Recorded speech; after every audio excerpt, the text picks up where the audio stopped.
para mí dar inicio a este webinar, en esta cantidad de webinars que esta nueva realidad nos está llevando a dar a nuestros socios. Es un honor para mí dar inicio a esta charla, la cual cuenta con 3 oradores prestigiosos, y que nos van a contar algunas cuestiones impositivas, penales y laborales en épocas de pandemia, y también van a abordar el análisis y la estrategia frente a la salida de este confinamiento el cual estamos viviendo. Tengo el placer de presentar a Daniel Leckman. Daniel Leckman es tributarista, es socio de Lisique Litvin y Asociados. También vamos a contar hoy con la participación del doctor Emilio Cornejo Costas, también socio de Lisique Litvin. Él es especialista en Derecho Penal. Y también vamos a contar con la opinión, con todo lo que nos va a contar el doctor Juan Carlos Ceruti. Él es director de Plan A y es especialista en temas laborales. Espero que les sirva a todos ustedes, los dejo en manos de estos 3 excelentes expositores, y le doy la palabra a Daniel Leckman, que va a empezar esta disertación. Buenos días para todos, y espero se encuentren bien. Daniel, te doy la palabra. Hola a todos, buenos días, gracias Geraldine, un placer acompañarlos en el instituto, les agradecemos muchísimo por la convocatoria, por permitirnos participar y compartir con ustedes un poco nuestra experiencia. Es la idea de esta charla, compartir un poco en un escenario de tanta incertidumbre la experiencia que estamos viviendo desde el área impositiva, que es mi métier. Emilio nos va a acompañar con algunos temas penales relacionados a las cuestiones impositivas y sobre todo a posibles incumplimientos, y Juan Carlos también nos va a dar su mirada desde la óptica laboral, con tanto importancia y beneficios que ha habido en esta materia y que es muy importante tener en consideración. No sé, ahí, Mati, también gracias a vos por ayudarme con esta presentación. Hemos estado probando el sonido, la presentación en sí, y yo estoy con algunas dificultades con la conexión. No sé si me escuchan bien. Sí, te escuchamos perfecto. Sí, por lo menos es perfecto, sí. Buenísimo, porque vieron que esta nueva normalidad de Internet es fundamental. Yo casualmente tenía muchísimos megas contratados de antes, nunca le di importancia, ahora que le doy importancia no funcionan. No funcionaban antes, pero no le daba importancia. No funcionan ahora, y sí le doy importancia, estoy compartiendo finalmente con el celular la conexión, y como no puedo activar la presentación, lo voy a molestar. Yo te voy diciendo, Mati, entonces, cuando pasamos de cada diapositiva, ¿sí? Si querés arrancamos.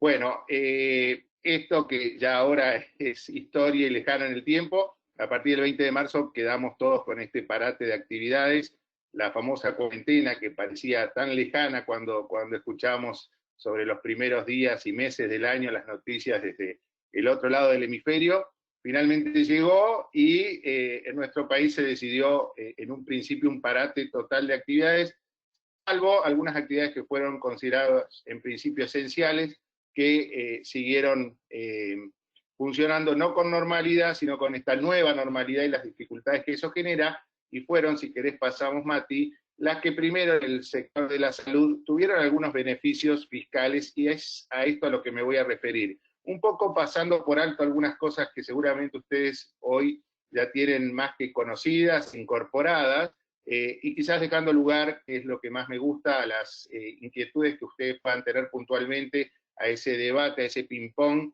que podemos hacer sobre el final de la presentación. Todo lo que son los servicios relacionados con la salud tuvieron el primer beneficio, que fue una reducción del 95% de las contribuciones a cargo del empleador, que sigue vigente hasta el mes de junio, y también una reducción en la alícuota del impuesto al cheque. Esta fue la primera de las medidas paliativas, que voy a ir pasando por alto y detenerme, si pasamos a la próxima diapositiva, Mati, en lo que ha sido de los beneficios más importantes, y sobre todo hoy nuevamente en el centro del debate por algunas restricciones que se han impuesto a este programa ATP, que no es un torneo de tenis como conocíamos hasta ahora, sino que es un programa de asistencia al trabajo y a la producción, que en su mayor impacto, beneficio, se refiere a cuestiones laborales, por lo cual yo hago un primer introducción al régimen y sobre todo a estos nuevos condicionamientos o restricciones que hoy están en el centro del debate, pero sobre los que después va a ampliar Juan Carlos, que es su especialidad.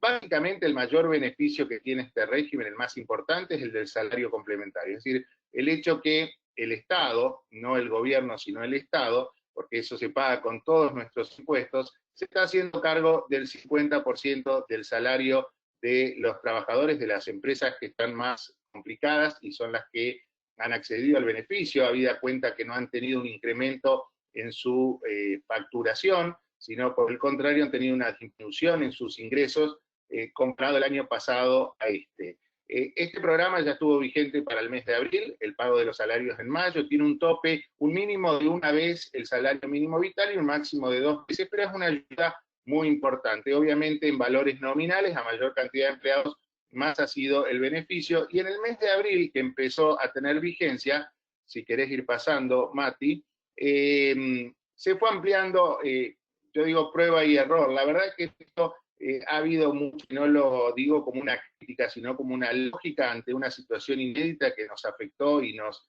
llegó por sorpresa a todos. Mucha improvisación en cuanto a que las normas que se fueron emitiendo tenían un determinado alcance y el mismo se fue ampliando a medida que el mismo gobierno ha ido viendo de la necesidad de muchos otros sectores para incorporar al programa.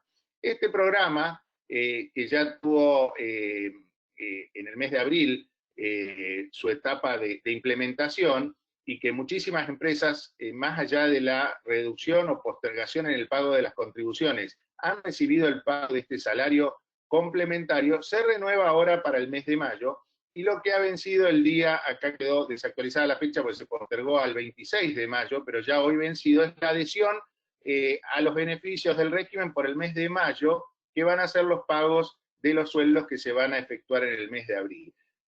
A estos fines se consideraba como parámetro una comparación entre los ingresos del mes de abril de 2019 y abril de 2020, y aquel que ha tenido por encima de un 5% de incremento en sus ingresos o facturación nominal, no va a acceder al beneficio, eso ya fue estipulado de esa manera.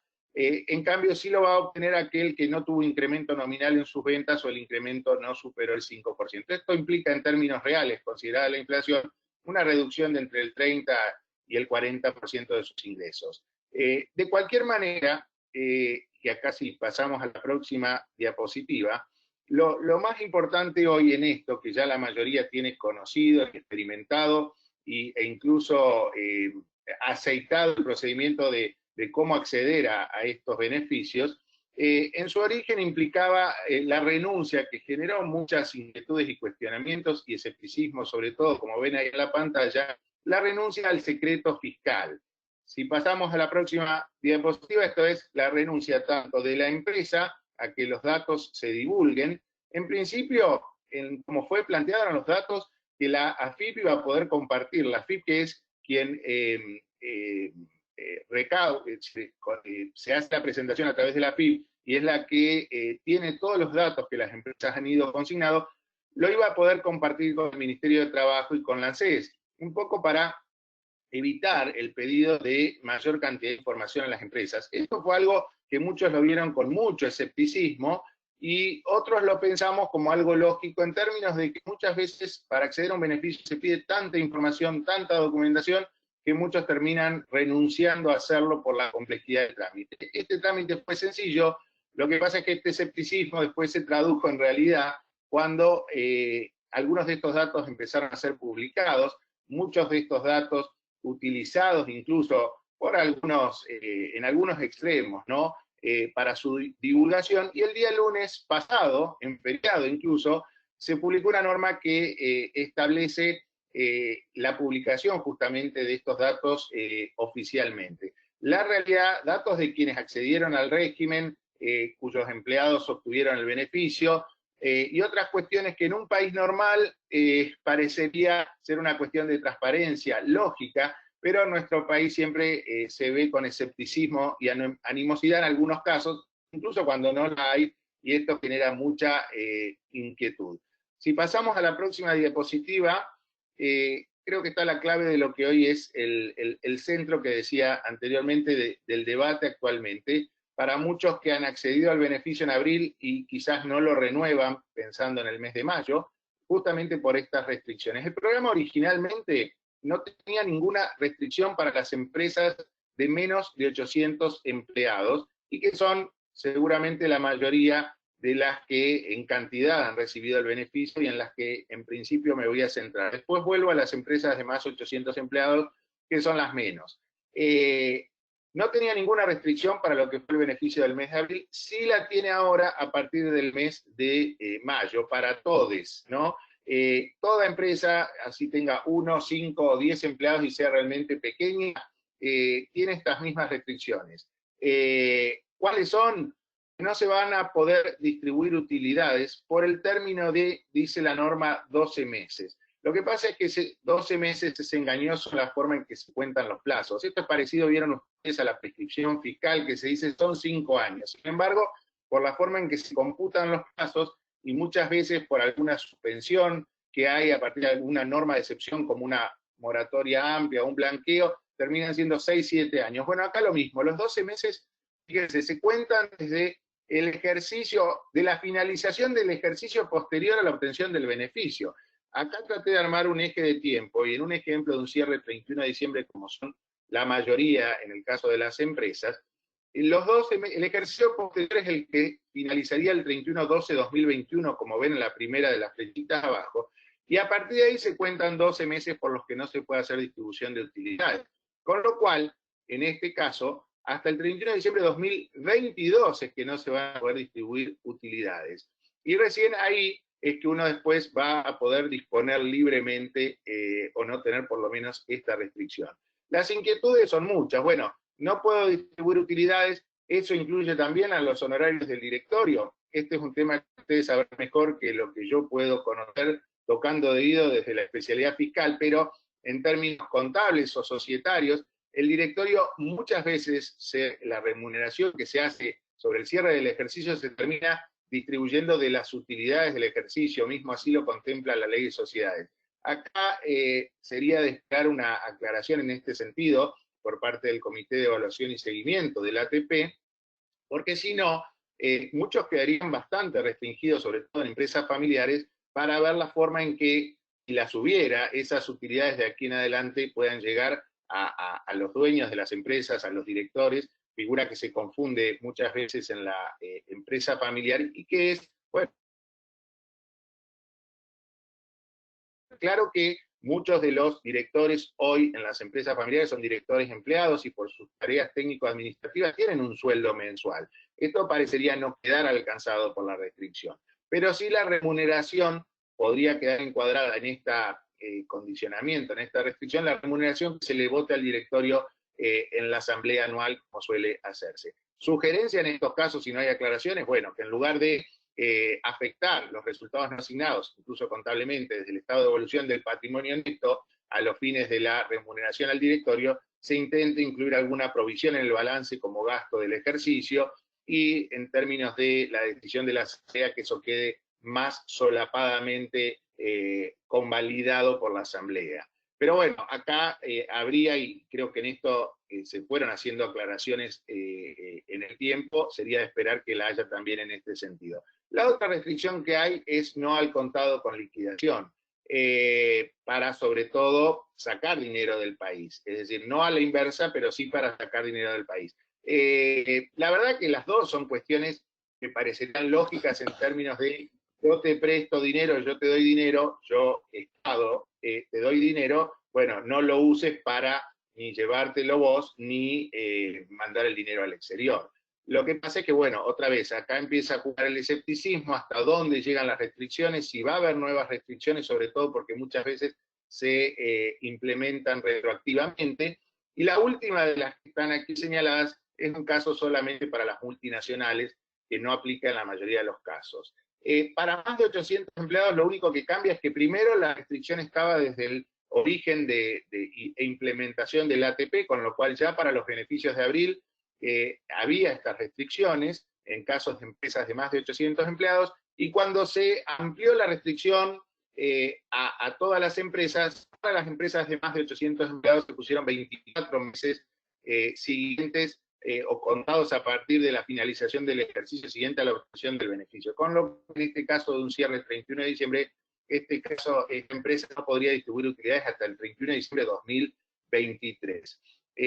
Otra vez, muchos bancos cuando prestan dinero ponen restricciones similares. Acá lo que juega un poco en contra para muchos ha sido el escepticismo de lo que incluso puede venir a futuro como mayores restricciones.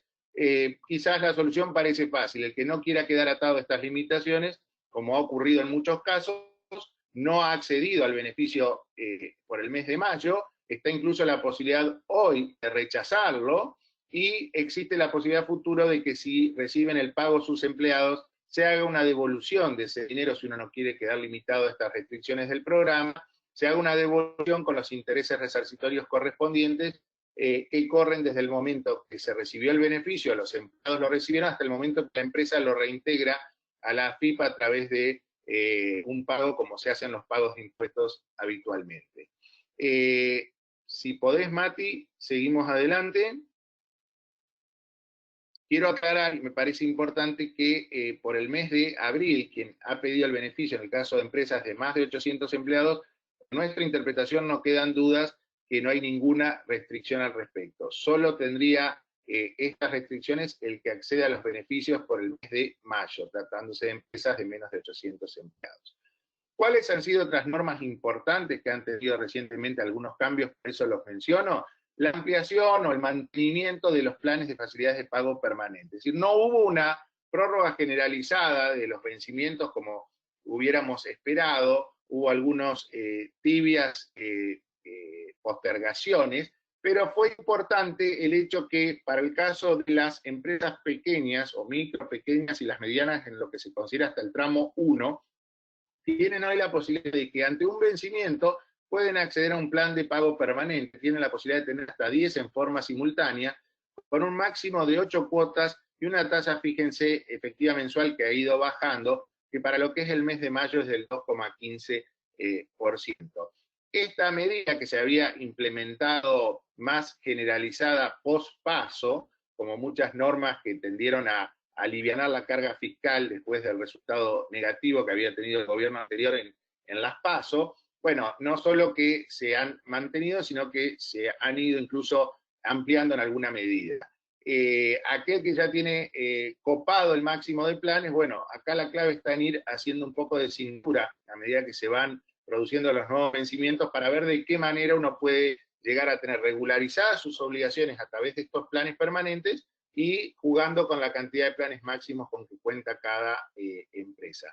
Si pasamos a la diapositiva siguiente, van a ver que recientemente se flexibilizó también el régimen del IVA diferido, el IVA que se paga a los 90 días como medida lógica que se había implementado para las pymes. Bueno, si llegaba el vencimiento, ese saldo no podía ingresarse en un plan de pago permanente, ya tenía una postergación original contemplada. Bueno, ahora sí se admite incluso adicionalmente la posibilidad de esto incluirlo en los planes de facilidades de pago permanente.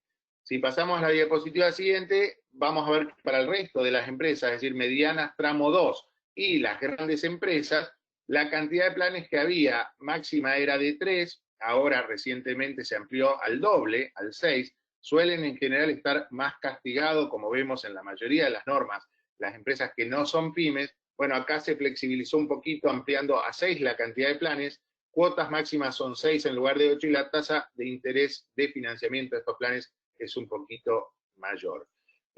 Si pasamos a la diapositiva siguiente,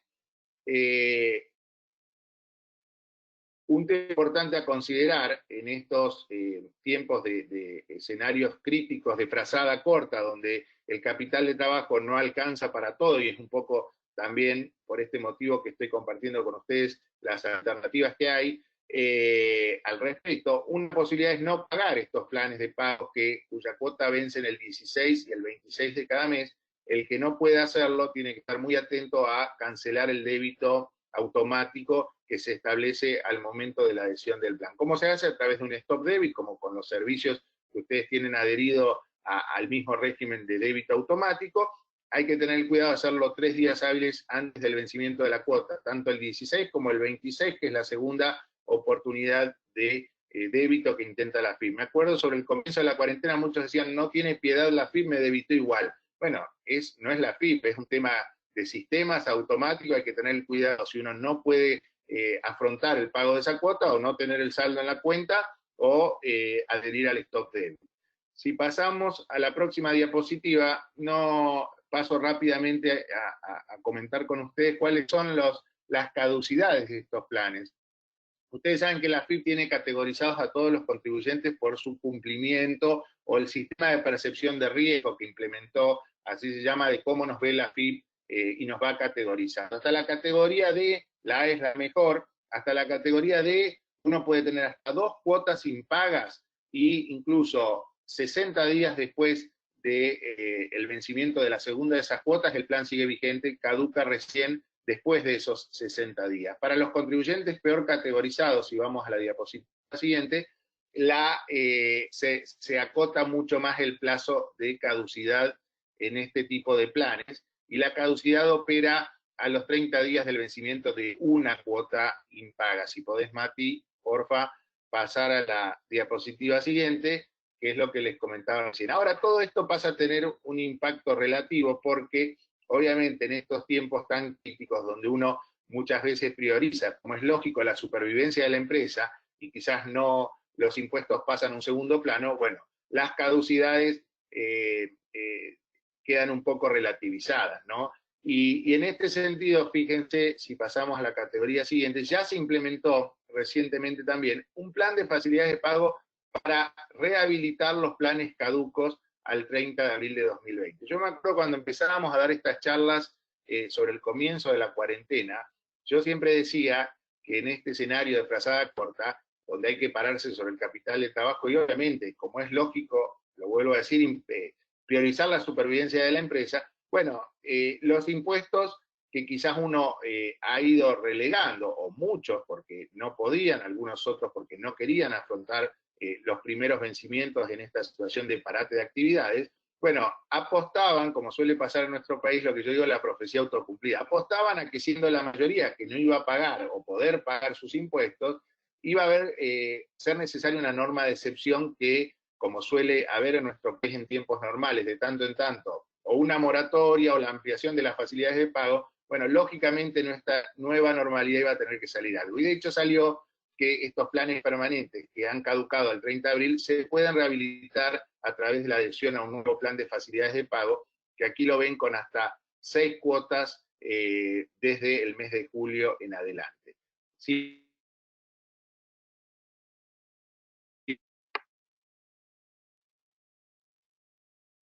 Mati, ahí yo no la veo por lo menos todavía, pero bueno, les adelanto, hay un plan de facilidades de pago específico para los vencimientos de las declaraciones juradas anuales del impuesto a las ganancias y bienes personales para personas físicas y para las empresas del vencimiento anual del impuesto a las ganancias. Básicamente alcanza a las empresas que han cerrado ejercicio en diciembre, cuyo vencimiento está operando en esta semana, después de una postergación de 15 días, y está la posibilidad de hacer un pago a cuenta al momento de adherir al plan y 3 cuotas en los meses siguientes para pagar el saldo de la declaración jurada. Lo mismo aplica a las personas humanas para los próximos vencimientos, ahora postergados hasta el mes de julio. Si pasamos de diapositiva, les cuento ahora de la moratoria. La moratoria que ustedes ya tienen seguramente más que digerida, que fue una norma de súper excepción con beneficios muy importantes en términos de condonación de intereses, que es muy significativa el ahorro que se genera, y también la condonación de multas y sanciones penales en uno de sus aspectos más importantes. Esta moratoria incluye deudas hasta el 30 de noviembre. Era de esperar, muchos apostaban a que esto se amplíe el plazo y abarque deudas incluso de hasta el mes de abril. Hoy es la expectativa, dado que esta moratoria se implementó en tiempos de una crisis generalizada anterior a la pandemia, mucho más ahora parecería imprescindible incluir deudas más recientes en la moratoria. Esto todavía no ocurrió. Sí hubo una postergación lógica de los plazos de adhesión que están venciendo ahora a fin de mayo, en lo que son los mayores beneficios con los que se puede contar, que son en los casos de obligaciones impositivas en general, tener la posibilidad de financiar en hasta 120 meses, y de lo que son retenciones, aportes al personal en la parte del SUS y retenciones y percepciones fiscales, que el plazo máximo es de 60 cuotas. Si pasamos a las próximas diapositivas, que podrías pasarlas rápidamente, van a ver ahí, y después lo podrán mirar con más detenimiento, las cantidades de cuotas, los pagos a cuenta que hay que hacer según el tipo o el encuadre de las empresas en las EPIMES, si son micro y pequeñas empresas o medianas tramo 1 y tramo 2, que tienen distintos porcentajes de pago a cuenta para realizar el momento de la adhesión al régimen y distintas cantidades de cuotas, que bajan si uno hace la adhesión en el mes de junio. Es decir, la moratoria en principio está vigente hasta el mes de junio para adherir, solo que quienes lo hagan en junio van a contar con una menor cantidad de cuotas y en algún caso un mayor pago a cuenta que si la adhesión la hace ahora en el mes de mayo. La primera cuota en todos los casos es en el mes de julio, y bueno, desde ya hay que estar muy atentos a esto para regularizar el stock de deuda anterior a la crisis del COVID. Podemos pasar a las diapositivas siguientes, sin dejar de mencionar que todos apuestan a que en esto también haya alguna ampliación, sobre todo de los periodos que se pueden incorporar a la moratoria, y también quizás de los plazos, porque en alguna medida la situación hoy no es mejor a la de hace un par de meses atrás, sino que por el contrario. Incluso el presidente en algún programa de televisión que casualmente estaba mirando, lo señaló. Quizás confundió, como muchos hacen, el término moratoria con planes de facilidades de pago que no tienen claramente los mismos beneficios, pero bueno, es de esperar que, agravada que ha sido la crisis y probablemente que seguirá siendo en estos próximos meses, bueno, haya mayor flexibilización, dado que va a haber un alto grado de incumplimiento. Han visto ustedes también ya los primeros anuncios en cuanto a la importantísima baja en la recaudación. Para recuperar ese stock de deuda va a ser imprescindible la emisión de normas de excepción como estas, y muchos de hecho, aunque pueden pagar, están apostando a esos. Aunque cueste digerirlo, en esta Argentina, prueba de esto las moratorias y todas estas nuevas beneficios, el que pateó para adelante siempre ganó, y el que está al día con mucho esfuerzo en el pago de sus obligaciones, a lo que nosotros siempre apostamos y tratamos de mantener, pero se mira al espejo seguramente y se insulta cada vez que surgen estas normas con tan amplios beneficios para quien no ha podido, y pagan justos por pecadores, ¿no? Pero bueno, en este caso a la inversa, tampoco el que no ha querido pagar sus impuestos a su vencimiento. Si pasamos, Mati, hablando de pagar los impuestos a su vencimiento, quiero comentarles rápidamente estas últimas medidas. Hoy no hay embargos para las pymes hasta el 30 de junio. Esto no implica que la FIP no avance en los juicios de ejecución fiscal. Lo que no se puede hacer es efectivo el embargo. Igual la FIP, trabajando también de manera remota, está con algunas dificultades para avanzar en estos procedimientos. Pero rige una feria extraordinaria que se ha ido posponiendo en su plazo, ahora hasta el nuevo plazo establecido para esta cuarentena, que es el 7 de junio, y se supone que si esto se sigue extendiendo, lo mismo ocurra con la feria. Se habilitó, esto no significa la suspensión, como les decía antes, de las acciones de la FIP, ni ningún vencimiento de las obligaciones, y se habilitó exclusivamente para casos de una información que habrán visto en los medios que se recibió de la OCDE, incluso hace algún tiempo, y ahora reavivó la FIP los procedimientos de fiscalización de cuentas en el exterior no declaradas. De hecho, estamos teniendo muchas inspecciones por estos casos. No siempre son cuentas no declaradas, a veces están declaradas por un cotitular, pero bueno, están ya trabajando en eso en la FIP, y acá no hay suspensión de plazos a estos fines.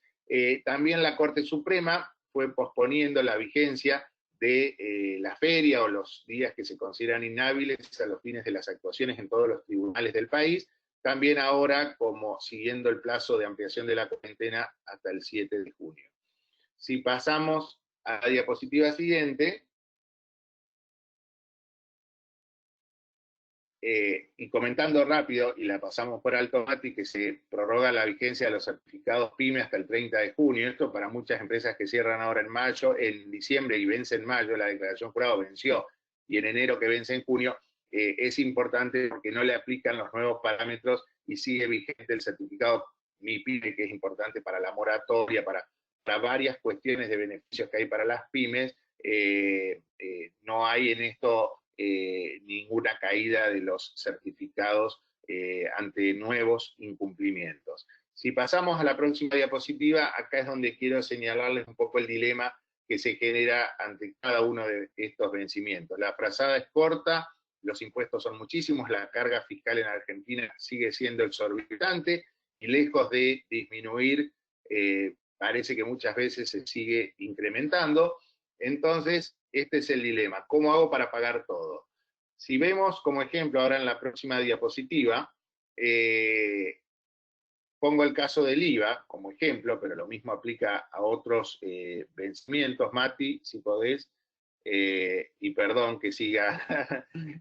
Acá está el cronograma de vencimientos que hoy ya está prácticamente vencido, y estos son los impuestos, regímenes que la mayoría tiene. A esto hay que ir sumándose, ampliando lo que es provincial, municipios, a las jurisdicciones donde uno opera.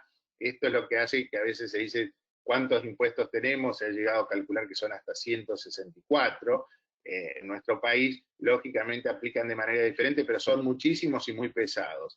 Y tomando como ejemplo, ahora sí, si pasamos, Mati, en el IVA, yo digo, pasemos una más, después vuelvo, si no, a lo del convenio multilateral y la postergación que hubo en ese sentido a la declaración jurada anual, pero no al recálculo de coeficientes que ya aplicó para el mes de abril con vencimiento en mayo.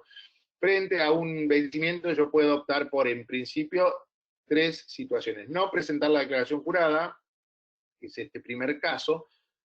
La otra sería presentarla en cero, como había algunos que lo hacían, una vieja costumbre para no incurrir en el incumplimiento formal, y después rectificaban, cosa que me adelanto, no sugiero para nadie. Y la otra es presentar y no pagar. Y ahora vemos las consecuencias de cada una, porque esto es lo que hay que evaluar. Si uno no presenta al vencimiento de la declaración jurada, amén de la multa formal por la no presentación en términos de dicha declaración jurada, que es realmente insignificante en términos monetarios, el riesgo es que la FIP nos presuma y nos establezca una declaración jurada pro forma en virtud de la cual me empiece a reclamar el pago. Lo haga sobre la base de algún mes anterior, lo haga hoy con la información online que tiene, mejor que nunca, y no va a faltar mucho para que las declaraciones juradas de IVA se hagan casi de manera automática en virtud del régimen de facturación electrónica, tanto de los ingresos, las ventas de cada empresa, como de las cosas que compra y le facturan sus proveedores. Y en base a esta presunción o determinación presunta me haga el reclamo de estos impuestos que yo no hice la presentación de la declaración jurada. Pero más importante que esto, me parece, es la pérdida de los beneficios o las trabas que uno puede sufrir si actúa en comercio exterior, sobre todo a la hora de un despacho en casos de importadores y exportadores. Y obviamente esta traba es muy importante y se da con el incumplimiento formal a la presentación de la declaración jurada. También aquellos que contratan con el Estado, que pueden tener dificultades a la hora de obtener el certificado fiscal para contratar y cobrar del Estado, y sobre todo en el caso de quienes tienen saldos a favor en el IVA, sería ilógico no hacer la presentación en este caso, y porque no habría saldo a ingresar, pero sobre todo porque perdería el beneficio del certificado. Con lo cual yo creo que acá hay que ir viendo el caso de cada uno, y en alguna medida, como lo decía al principio, hacer prueba y error también, ¿no? Uno puede optar por no hacer la presentación de la declaración jurada si la consecuencia por ese incumplimiento termina siendo peor el remedio que la enfermedad. Bueno, acá hay que recalcular como hacen los GPS y tomar alguna otra actitud. Si pasamos a la diapositiva siguiente, es el caso que les decía antes de quienes presentaban en cero y después rectificaban. No lo recomiendo, podría interpretarse, lo ha hecho la FIP, que la presentación original en cero fue inexacta a la luz de lo que termina siendo la rectificativa, y aplicarme por eso sanciones por la omisión de impuestos si los montos no son tan importantes y si superan los parámetros de la ley penal tributaria, considerarlo incluso una defraudación.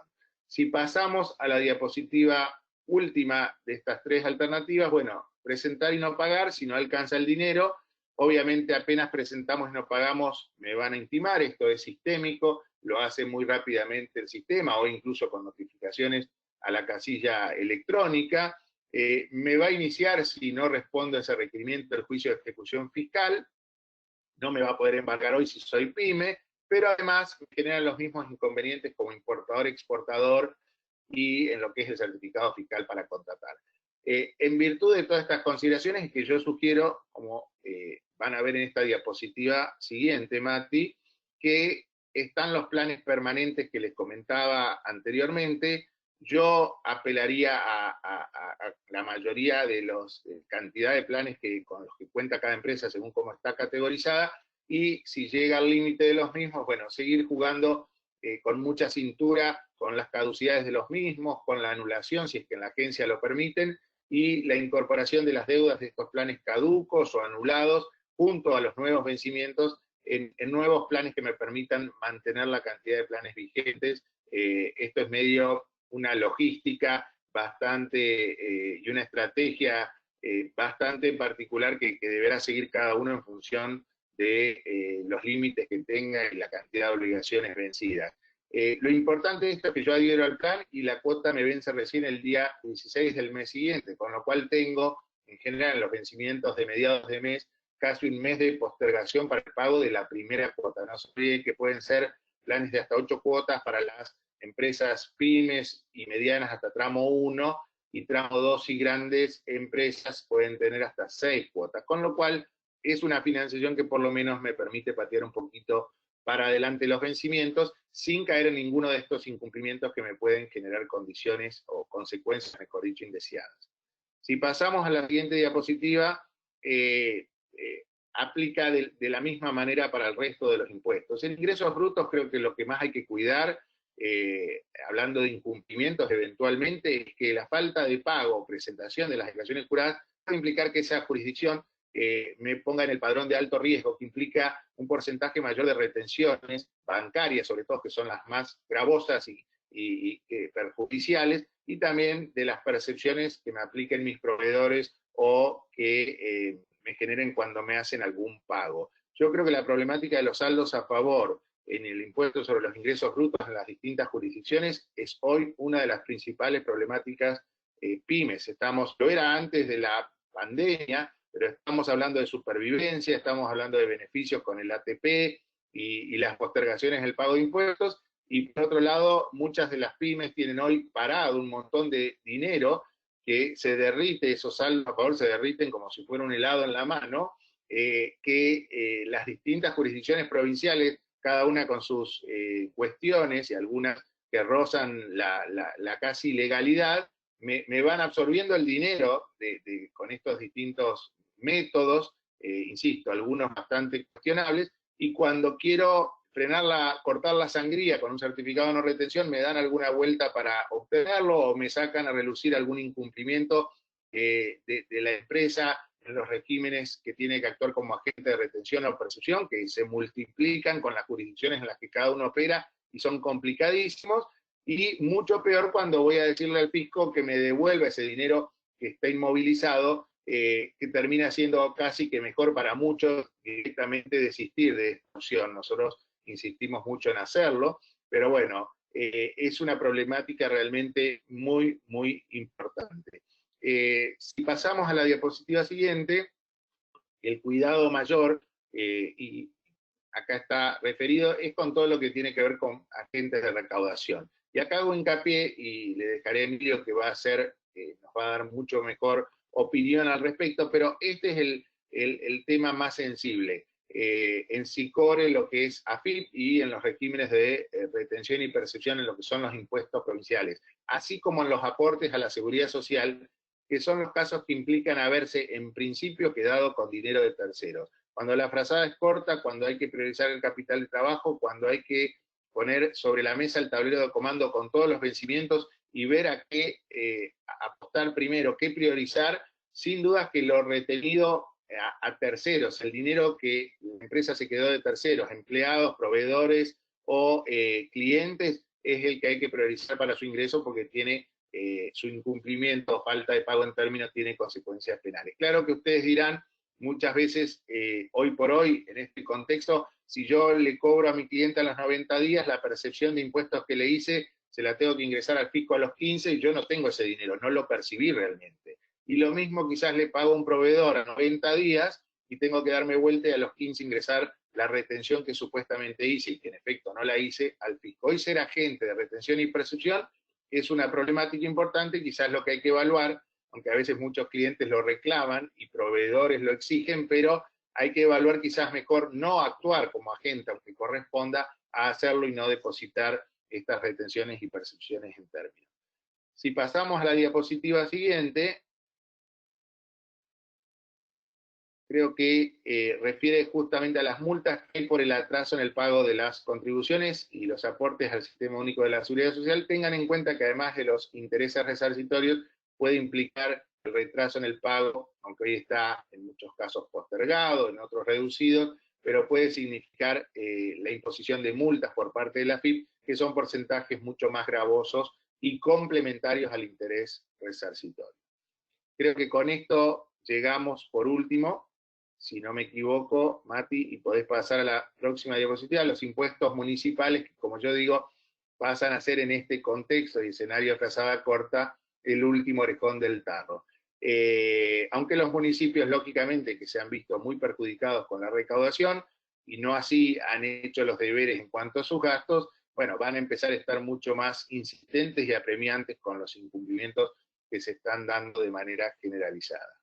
Si pasamos a la próxima diapositiva, y son las tres últimas, si no me equivoco, al no haber esta prórroga y el dilema que hacer, supervivencia de la empresa o pago los impuestos, creo que cada uno va a responder mejor que lo que yo pueda sugerir, y por una cuestión de supervivencia siempre va a tratar de mantener viva su empresa, de pagar los sueldos, a los impuestos, a los servicios, pero lógicamente, y esto quería y me parecía importante a modo de conclusión compartir con ustedes, el no pago de los impuestos tiene consecuencias, y acá lo que hay que hacer es día a día ir viendo en función de las novedades que surjan, de las consecuencias indeseadas si acaso de algún incumplimiento, aprovechando la mayor cantidad de planes que uno puede, tratar de evitar el impacto de esas consecuencias, mantener regularizada de la mejor manera la situación, sin que eso implique, obviamente, desangrar el capital de trabajo de la compañía. La siguiente diapositiva refiere a que en materia judicial ha sido considerado en el tiempo que por razones de causas de fuerza mayor o hechos fortuitos, si uno se retrasa en el pago del impuesto, no deberían aplicar los intereses resarcitorios, hay jurisprudencia al respecto. Y por último, que yo refería a alguna consecuencia penal que puedan derivar de los incumplimientos, lo he ido comentando, esta es la última diapositiva, Mati. En esto le dejo la palabra a Emilio, que nos va a ilustrar muchísimo mejor las consecuencias de ciertos incumplimientos que pueden implicar incurrir en delitos alcanzados por la ley penal tributaria. Emilio, y también me gustaría si podés agregar algún comentario respecto a lo que puede ser en el ATP considerado obtención fraudulenta de beneficios fiscales, si acaso yo recibo el beneficio y no cumplo con todas estas restricciones o condicionamientos a los que refería anteriormente. Desde ya, muchas gracias por vuestra atención y quedo a disposición sobre el final de la charla para las consultas que estimen pertinentes. Bueno, muchísimas gracias, Daniel, gracias Gerald y gracias a Leaya por la invitación, ¿no? Como dijo Daniel, estamos ante un escenario crítico de frazada corta, y por lo cual es bueno saber cuándo un no pago de impuestos puede ser considerado delito, así como también cuándo un delito cometido por un no pago de impuestos puede ser realizado, o cuando se considera que un delito es realizado en estado de necesidad, y con ello también la falta de responsabilidad penal, ¿no? Por una conducta realizada en estado de necesidad. Pasemos una diapositiva, Mati. Bueno, contarles en 10 minutos, mi idea es 10 minutos nomás para que tengan algunos tips de cuándo, o de qué hacer, o qué dicen los jueces, qué dice la jurisprudencia, qué dice el Código Penal, principalmente sobre estado de necesidad, ¿no? y algunos tips también de cuáles son las conductas que sí son consideradas delictivas y es más difícil el día de mañana dar explicaciones. Pasamos una filmina, diapositiva. Bueno, lo primero que es importante saber, la mayoría lo sabe, pero algunos no lo descartan, es que a pesar de la pandemia y a pesar de toda la situación crítica económica, no hay una amnistía acá. O sea, cualquier delito, cualquier conducta que hoy tipifique en alguno de los delitos de la ley penal tributaria, es muy posible, o casi con seguridad, me ha tocado dar charlas con gente de la FIP, con fiscales y con jueces, es muy posible que el día de mañana sea denunciada y sea investigada. Se analizará caso por caso si constituyó delito y si ese delito fue realizado en estado de necesidad, lo que, como vamos a ver a continuación, lo que genera que la conducta no sea punible. Y por eso es importante, la justicia siempre llega tarde, siempre llega 3, 4 años tarde, la denuncia, el juez investiga y demás. Por eso es importante, de toda esta situación, de toda la situación crítica económica, preconstituir prueba. Pasamos a la siguiente, Mati. Como un poco lo adelantó Daniel, ¿no? En la ley penal tributaria, en lo que acá nos importa, porque tiene varios delitos, tiene varios artículos de procedimiento y demás, se divide en evasiones tributarias y en apropiaciones indebidas, ¿no? Evasiones tributarias, no, digamos, es muy difícil que el día de mañana, o es difícil que sea compatible un estado de necesidad con una evasión tributaria. Una evasión tributaria, como lo ven en la diapositiva, no solo es el no pago del impuesto, sino que va acompañado de algún ardid, engaño o declaración engañosa. Con lo cual, engañar, mentir, presentar una declaración engañosa y el día de mañana decir, no, mi situación económica era crítica, lo hice en estado de necesidad, es muy difícil que sea tomado por un juez o que sea aceptado ese argumento. Con lo cual, en lo que hace a la presentación de declaraciones juradas de impuesto a las ganancias, impuesto al valor agregado, bienes personales y demás, los requisitos del tipo penal son un ardido o un engaño y una evasión de más de 1,5 millones por impuesto y por año. Acá el consejo es presentar la declaración jurada y, en todo caso, tener una deuda. No presentar la declaración jurada, en principio para la mayoría no es delito, pero ha habido alguna jurisprudencia que ha entendido que la omisión maliciosa puede ser considerada delito, y presentar la declaración jurada en cero, también, al ser un engaño y una mentira, también para algunos tribunales ha sido considerado delito. Con lo cual, lo más importante acá es no mentir, presentar la declaración jurada y en todo caso quedar con una deuda con el fisco, que posteriormente tiene las facultades o la herramienta para ejecutar esa deuda, ¿no? Para reclamar esa deuda. Y vamos acá a lo que son las apropiaciones indebidas de tributos. Acá es distinto, porque acá pasamos a la siguiente, si querés, Mati. Acá no requiere ningún tipo de ardid o engaño. Simplemente es apropiarse, como está también legislado en el Código Penal, en el 175, apropiarse de algo que es ajeno, y en el momento en que uno lo tiene que depositar, en este caso, o entregar o devolver, no lo hace. No necesita ardid o engaño. Se constituye el delito si en el momento 30 días posteriores al vencimiento del plazo establecido en la ley no se depositan los importes retenidos, se constituye un delito. Los elementos son 3, ¿no? Uno tiene que ser agente de recaudación, no es un delito que lo puede cometer cualquiera, sino que tiene que ser un agente de recaudación en el caso de tributos, o un empleador en el caso de recursos de la seguridad social. El segundo elemento es no depositar los importes, el segundo elemento es retener un importe por encima de los 100.000 pesos, y el tercer elemento o requisito es no depositarlo en los 30 días posteriores al vencimiento. O sea, la ley penal te da 30 días posteriores al vencimiento de la obligación. Y acá uno tiene que analizar dos situaciones, ¿no? Primero, como vemos en pasamos a la penúltima, tipo penal de apropiación indebida, si podés, Mati, dos más. Después, perdóname, te voy a hacer retroceder tal vez, ¿no? Fíjense, el agente de retención que dentro de los 30, que no depositare dentro de los 30 días el tributo percibido. O sea, el primer elemento del tipo penal es que haya un tributo percibido o un aporte de seguridad social retenido o percibido. Si no hay un tributo percibido, muchas veces pasa que operativamente figura que se percibió, pero no se cobró, se cobra 30, 60, 90 días. Es muy posible que la denuncia penal, porque en los sistemas de la FIP figura, es muy posible que la denuncia penal exista. Lo que uno va a tener que demostrar es que nunca retuvo ningún tributo.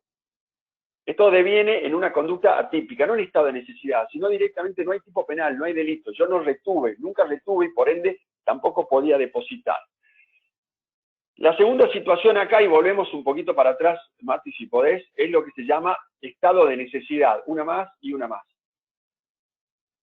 Estado de necesidad que está regulado en el artículo 34 del Código Penal, inciso tercero, y que si bien fue diseñado, constituido para otro tipo de delito, porque el Código es del 1921, tiene más que ver con delitos de lesiones, delitos contra la vida y demás, sí es aplicable porque el artículo 4 del Código Penal entiende que se tiene que aplicar a todas las leyes especiales y la ley penal tributaria es una ley especial, sí es aplicable también a los delitos tributarios. ¿Y qué dice el artículo 34, que es quien define el estado de necesidad? Que no van a ser punibles aquellos que causaren un mal para evitar otro mal mayor. Entonces, la situación es, una vez retenido ese impuesto o retenida esa carga social, por arriba de 100.000 pesos por mes, si transcurre el mes y yo ese dinero lo destino a pagar salario, lo destino a pagar servicios, lo destino a otras obligaciones, el día de mañana voy a tener que explicarle a un juez, mirá, retuve, cometí el delito, pero actué amparado en una causa de justificación. ¿Por qué? Porque quise evitar un mal mayor. ¿Cuál era el mal mayor?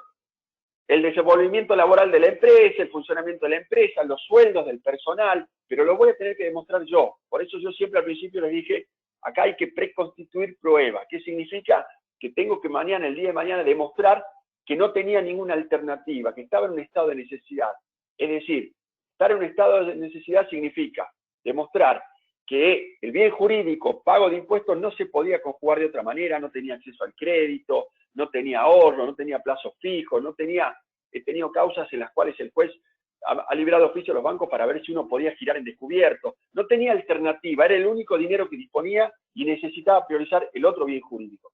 Y después también, en el marco de una causa penal, que tampoco está muy claro, es tratar de demostrar que el bien jurídico que yo quise proteger, el sueldo de los empleados, es más importante, porque si se acuerdan recién en la filmina anterior decía, causar un mal para evitar otro mayor. Yo tengo que demostrar que el mal mayor que yo quise evitar es la fuente laboral de los empleados. Que en esto no hay tanta unanimidad en la jurisprudencia.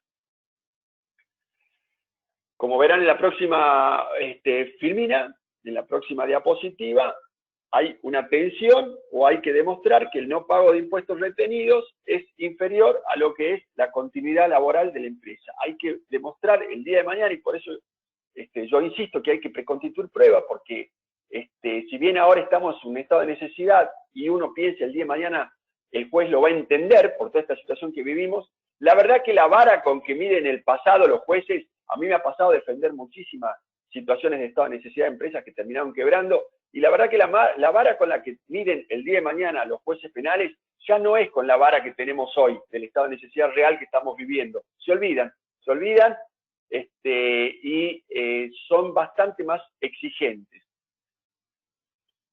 En definitiva,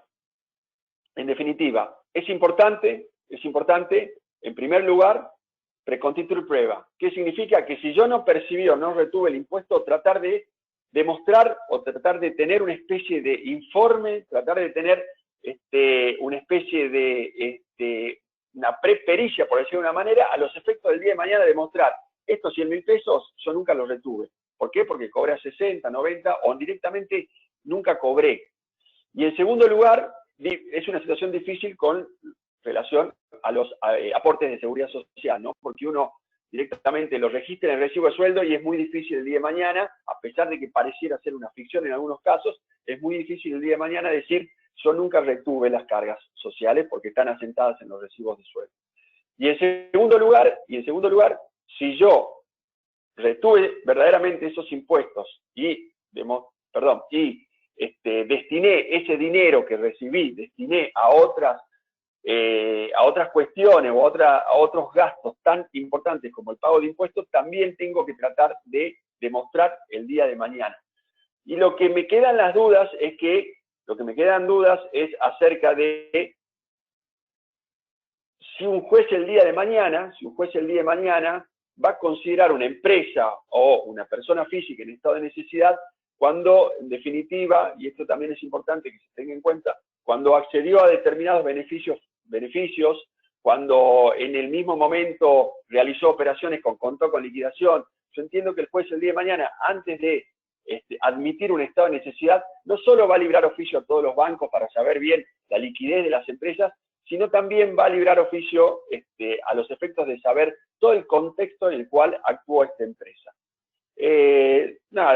Esos pequeños conceptos de lo que es la ley penal tributaria, de lo que son las apropiaciones indebidas y de lo que es el estado de necesidad, que es el instituto que uno podría decir que funciona en estos casos de pandemia, y le doy la palabra directamente a Juan Carlos para que continúe con su exposición.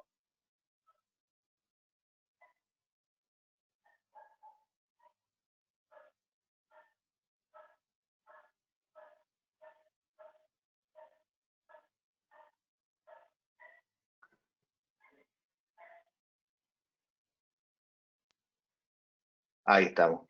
Perdón que debo admitir que es una plataforma nueva y me está costando un poquito más que los Zoom, que ya lo teníamos totalmente sabidos. Bueno, muchas gracias a Yaya, gracias Geraldine, y a todos por esta charla. Ahora les voy a compartir unas filminas para el tema de derecho del trabajo. Así vamos adelante con este tema.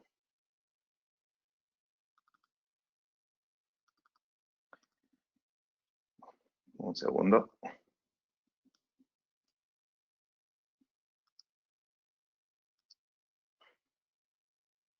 Un segundo, por favor.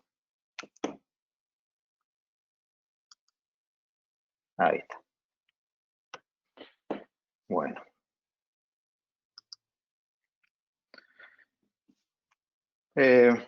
A ver, un poco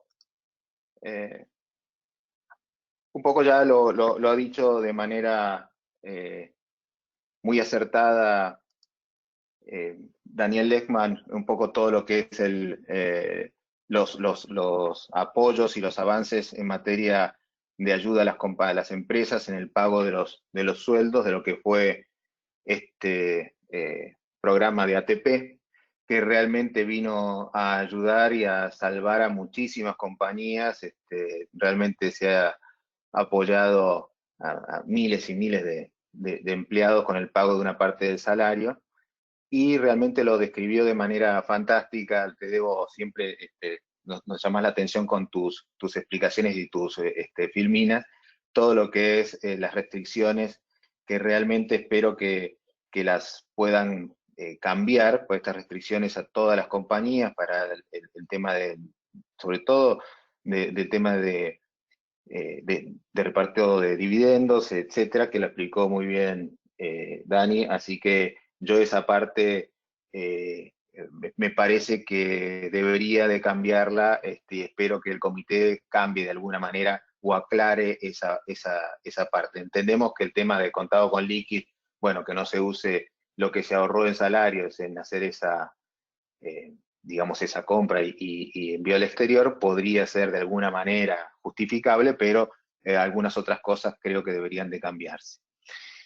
En lo que a nosotros respecta, realmente el tema de derecho del trabajo es fundamental en cuanto a lo que es la conservación de la relación con los empleados y la nueva forma de funcionar que van a tener las compañías a partir de que se vaya pudiendo volver a abrir de alguna manera las compañías, las empresas. Tenemos la experiencia de provincias del interior y empresas que están allí, que empezaron ahora en Corrientes, en Santa Fe, en Mendoza, de alguna manera han empezado a abrir, y obviamente hay una crisis que ya venía, pero que ahora enorme. Entonces, por más que se abra la compañía, no es que hay una venta explosiva, ni mucho menos. Entonces acá yo voy a hablarles de algunas herramientas que hoy tenemos a mano como para poder aplicarla a las empresas para que podamos ir transitando este momento, pero también lo que nos va a servir de ayuda una vez que empecemos a volver a cierta normalidad de apertura de empresas. Estos son un poquito, vamos a seguir con el sistema de ATP, que ustedes ya lo tuvieron muchas compañías en abril, ahora se amplió para mayo, seguramente va a estar en junio, y existe la posibilidad de que la jefatura de gabinete lo amplíe por 90 días más.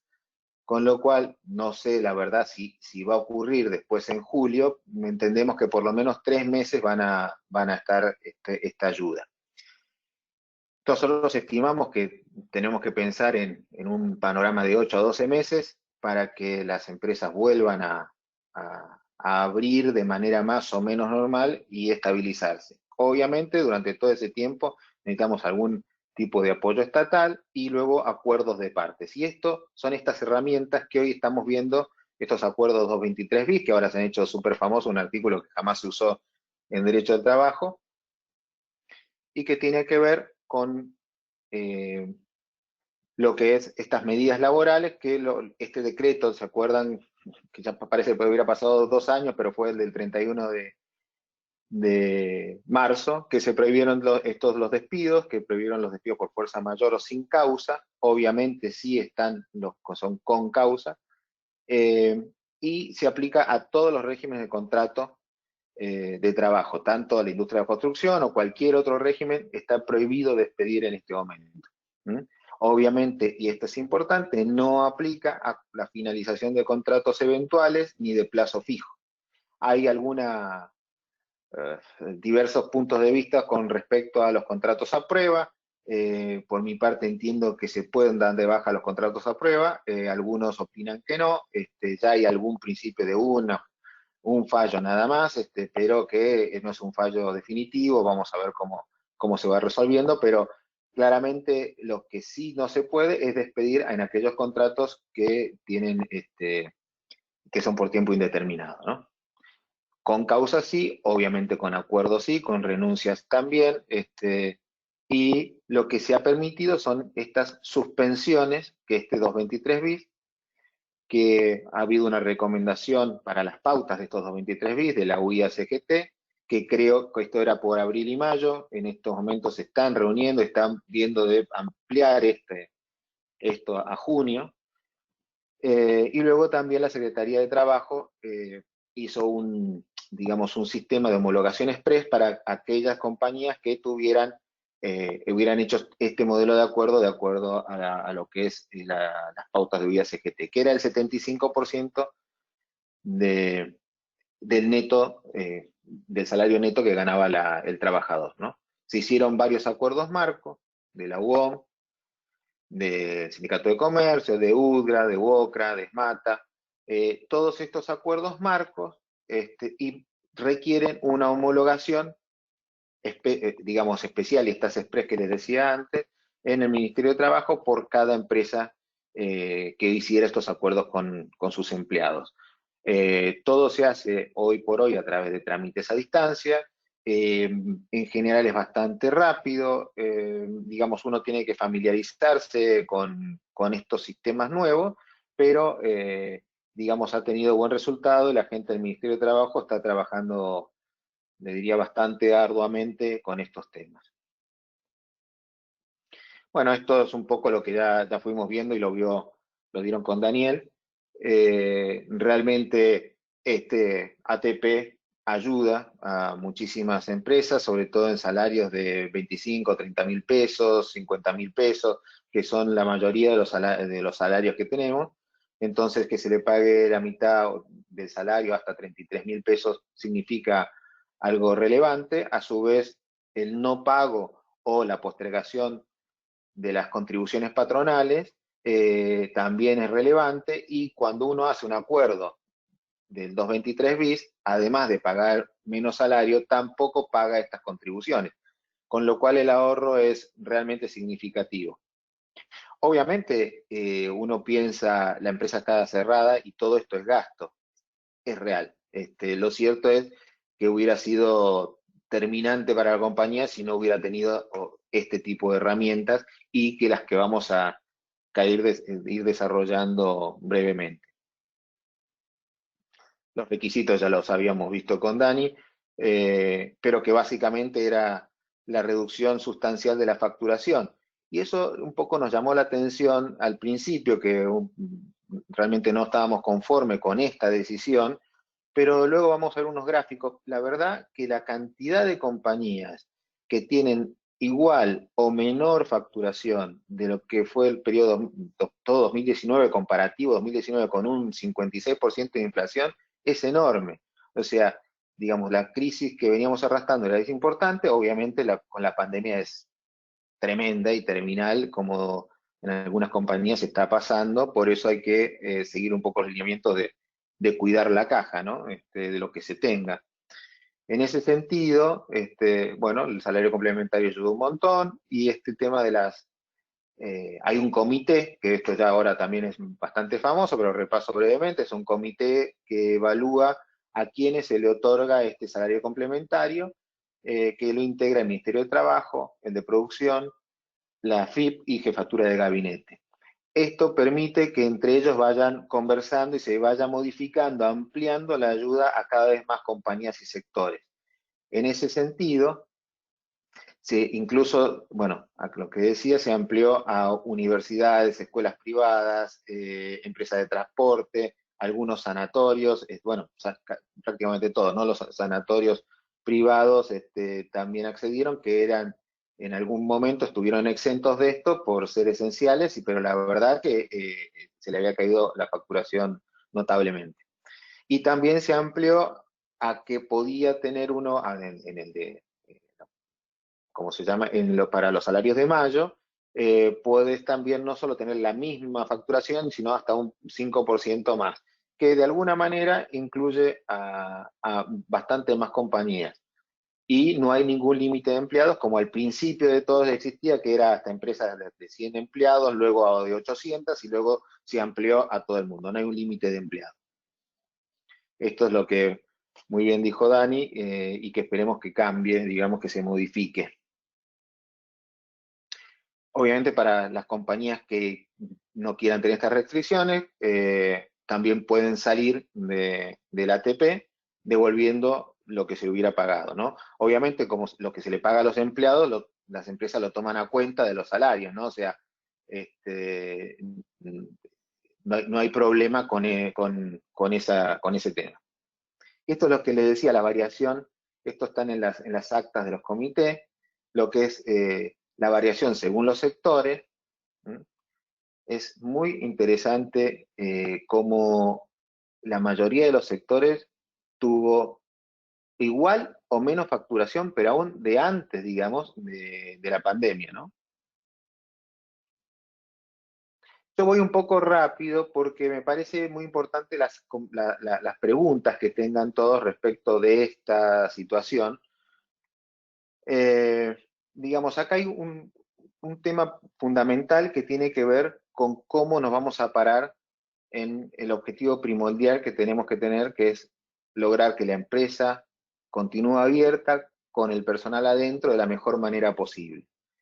Nosotros tenemos unas herramientas como es el procedimiento preventivo de crisis, que creo que va a ser de las que más vamos a tener que usar, porque hoy por hoy, más allá de que se haya roto cierta cadena de pago en proveedores, etcétera, lo cierto es que el mayor inconveniente que están teniendo las compañías es el tema laboral, o muy fuerte es este tema laboral. Y en ese sentido, el procedimiento preventivo de crisis, que no implica un concurso, una quiebra de la compañía, nos va a permitir poder conversar junto con el sindicato y el Ministerio de Trabajo las maneras de que podamos a poder seguir adelante conservando el empleo, ¿no? Y conservando la compañía, porque no va a servir de nada ningún tipo de exigencia sindical si no vamos a poder mantenerlos abiertos. En ese sentido, los sindicatos han tenido un comportamiento, les diría, razonable o bastante razonable respecto de los acuerdos con las empresas. Durante todo este periodo se han mostrado de alguna manera distintos, abiertos a cierta conversación y obviamente a poder pensar en el futuro, porque claramente a todos les ha pegado esta incapacidad de trabajar. Más allá de lo que estamos viendo, que no se puede abrir, que está prohibido, digamos, algún nivel de trabajo, lo cierto es que cuando van abriendo, como nos está pasando en el interior del país, esa apertura no significa de ninguna manera que volvamos a tener algún nivel de estabilidad económica. Muy por debajo está el nivel de venta que estamos teniendo de las compañías en el interior. Así que se espera unos momentos medio difíciles en grandes sectores del comercio, de la industria, etc. A ver, nosotros pensamos, como les decía, repasando, un tiempo estimado de cuarentena total en AMBA, de abril, mayo y junio. Se están abriendo algunos sectores, pero como vimos en Capital y en el Gran Buenos Aires, alguno abrió y luego tuvieron que cerrar. Los contagios son bastante más graves o bastante más amplios. Vamos a ver de eso en cuánto deriva en la atención médica y cuál es el nivel de crisis que vamos a tener respecto de eso y si vamos a poder seguir abriendo o vamos a retroceder algún paso como está ocurriendo en algunas partes. Obviamente nosotros estamos pudiendo ver lo que está pasando en Europa con la apertura, etcétera, y cuáles son las consecuencias. Y eso nos permite de alguna manera anticipar los movimientos nuestros, ¿no? Nosotros estimamos que trabajando fuerte con estos procedimientos de crisis, con estos acuerdos entre empresas, Estado y sindicatos, vamos a poder, digamos, estabilizar un poco la economía en septiembre, noviembre o a fin de año, digamos, depende del sector, ¿no? Hay sectores muy complicados, como esto del sector de turismo, de restauración, etcétera, que realmente es muy complicado, y hay otros que están pudiendo abrir de alguna manera como algún tipo de industria. Este es un camino que tenemos que recorrer entre todos, pensando un poco en esta máxima que es poder sostener nuestra empresa con la mayor cantidad de personal adentro y de la mejor manera posible, apostando al futuro con una crisis que no tiene antecedente alguno y que vamos a ir transitando durante los próximos meses. La verdad, al principio de las charlas que teníamos con Daniel y miembros de Lisiski Litvin, la verdad que veíamos un panorama muy complicado, lo seguimos viendo sin duda, pero la ayuda de ATP y algunas herramientas van a hacer posible que podamos transitar estos muy difíciles momentos, pero con alguna vista esperanzadora. Yo un poco los dejo, pero esperando las preguntas que puedan hacernos, que me parece que eso nos va a servir a todos como disparador de ideas. Y muchas gracias Bueno. a todos. Bueno, excelente. Gracias, Juan Carlos. Gracias, Dani. Emilio. Si quieren, damos comienzo a las preguntas. No sé si, Emi, te querés conectar. Pregunta Estanislao. ¿Alguna pregunta? No sé, Laura, sí. Matías, ¿quién es el que...? Sí, ahí ¿se escucha? Sí, se te escucha, Laura. Perfecto. Pregunta Estanislao, retención de ganancias por honorarios directores que deben pagarse a beneficiarios del exterior. La misma debe ingresarse al mes siguiente de su asignación. ¿Qué se recomienda en este caso, siguiendo el comentario sobre fondos de terceros? ¿No retener o retener? A ver, esa es para mí. Sí, Dani. Sí, contesto. No se escucha. En realidad la retención sobre honorarios al directorio, y en este caso un director no residente, tiene el carácter de pago único y definitivo. Es muy diferente a la retención que se le hace al director residente en el país, que en definitiva opera como pago cuenta, y que si la empresa no la hace, el director al fin del día, más allá de la aplicación de intereses resarcitorios o la multa por la omisión de actuar como agente de retención, pero termina ingresando el impuesto. Cuando se trata de un no residente, y este carácter de pago único y definitivo, la obligación última y la única posibilidad de ingresar el impuesto correspondiente a ese beneficiario del exterior por su prestación de servicios o actuación como director en el país, le cabe a la empresa en su carácter de agente de retención, con lo cual es mucho más, digamos, complicado y grave no actuar como agente de retención. No hay chance que si uno no actúa como agente de retención no se ingresa el impuesto. Es más, está previsto que si el beneficiario del exterior no quiere o no usa la retención como pago cuenta, la empresa debería hacer el grossing up, es decir, la alícuota incrementada de manera tal que el director reciba el monto neto, pero el impuesto hay que ingresarlo sí o sí y a una alícuota mayor. Con lo cual, yo acá creo que es mucho más gravoso el no actuar como agente de retención, y efectivamente el momento que corresponde practicar las retenciones con la asignación del honorario y el ingreso en los plazos de vencimiento del SICORE, incluso es por quincena, puede ser a los 15 días o en algún caso incluso antes. Hay que tener cuidado con eso. Lo que sí aprovecho el comentario, hablando a veces de lo que siempre tratamos de buscar, más allá que nuestro presidente nos haya criticado por fomentar la evasión o ser un gasto, pero nosotros entendemos que más allá de gasto somos inversión, y más allá de nuestro servicio habitual, desde el estudio al menos y como profesionales siempre buscamos de dar valor agregado a nuestra prestación. Eso sí, yo hablo de optimizar la carga fiscal sin incurrir en ninguna omisión, en ningún delito, mucho menos, y sin hacer apología de la evasión. Pero fíjense que de repente pudo haber habido alguna situación donde la empresa omitió actuar como agente de retención de un director nacional, o residente en el país, cuando correspondía hacerlo, y ahora le queda al director, al vencimiento de estas próximas declaraciones juradas, ingresar el impuesto. Por ejemplo, un cierre de diciembre de 2019, que en mayo se le asignó el honorario, no se retuvo, y ahora le queda todo el paquete de impuestos al director para ingresarlo en su decla personal. Una opción que hoy está vigente es la moratoria. La moratoria, como excepción, admite la posibilidad de ingresar en la misma retenciones no practicadas. Esto es una novedad. Entonces la empresa omitió, tenía la obligación de hacerlo y no retuvo.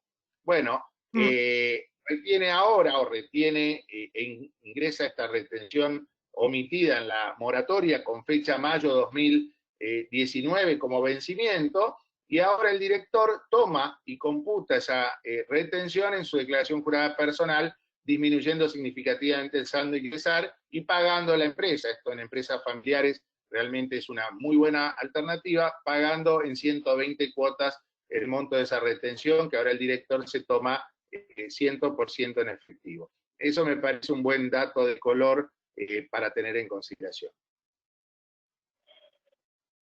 Bueno, excelente. Pregunta Oscar, ¿un empleado se puede quedar en su casa y no ir a trabajar aludiendo ser una persona de riesgo? Sí, a ver, en general sí, salvo que sea personal esencial y de una empresa esencial, ¿no? En ese caso debería de ir si el caso es por una persona mayor de 60 años, ¿no? Después, si tiene problemas de salud como asma, etcétera, no se lo puede obligar a trabajar en este momento. Perfecto.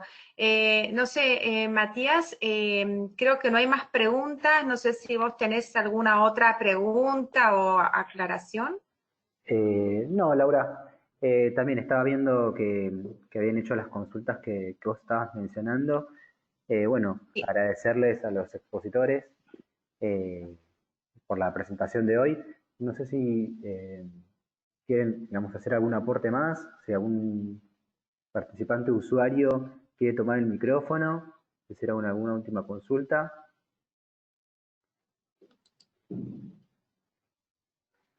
Bueno, siendo entonces las 11:24 de la mañana, damos por finalizado el webinar del día de hoy. Agradecerles nuevamente en nombre del instituto y quedar a disposición. Ay, a ver, ahí Carolina González, nada, agradece muchísimo la presentación, dice que muy interesante. Gracias, Carolina, por tu comentario. Bueno, quedamos a disposición de ustedes. Perdón, Matías, creo que se sumó Juan Pablo con una pregunta, si querés la hago. Dale, sí, sí hay lugar, hay tiempo también, así que adelante, Laura, gracias. Bien, Juan Pablo pregunta, ¿se puede aplicar el 223 bis para empleados que hicieron algún trabajo puntual en cuarentena sin ser home office completo?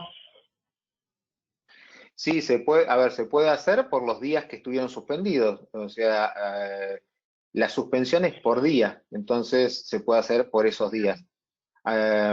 Realmente la herramienta del 223 bis es bastante flexible, pero implica sí que haya estado suspendido, que no trabaje. El tema de Claro. rebajas salariales, que a lo mejor es una inquietud que muchas compañías tienen, eso se puede hacer a través de lo que es el procedimiento preventivo de crisis. Como herramienta nos va a servir muchísimo el planteo para muchas compañías, por ejemplo, se dieron cuenta de que no se necesita toda la cantidad de personal que naturalmente tenían antes.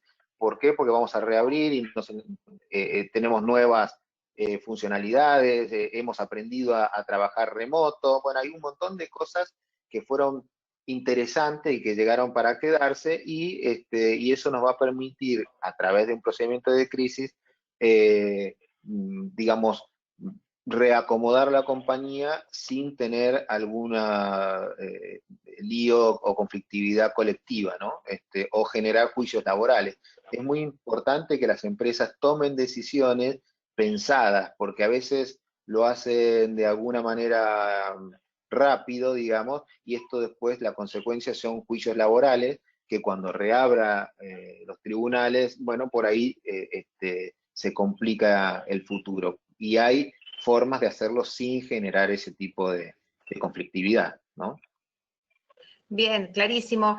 Juan Carlos Hernán pregunta si el artículo 223 bis aplica a empleados fuera de convenio. Sí, sí, aplica a todos. Los fuera de convenio se tiene que hacer a través del procedimiento de SECLO, se hace también en forma remota, esto salió la semana pasada, y se hace con cada uno, es más o menos sencillo, es algo un poquito novedoso, pero es bastante sencillo de hacer, y se hace con cada empleado fuera de convenio. Bien, bien, excelente. Bueno, ahora sí, Matías, te cedo la palabra, no sé si Gracias, Laura. hay otra pregunta. Gracias, Laura. Hay un micrófono abierto que, a ver si...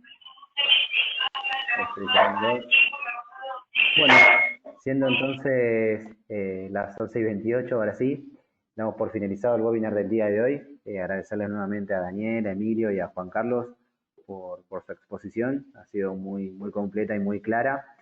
Les recordamos a los socios del instituto que esta sesión ha sido grabada y va a ser alojada en nuestro sitio web y recibirán la encuesta por correo electrónico para su certificado correspondiente.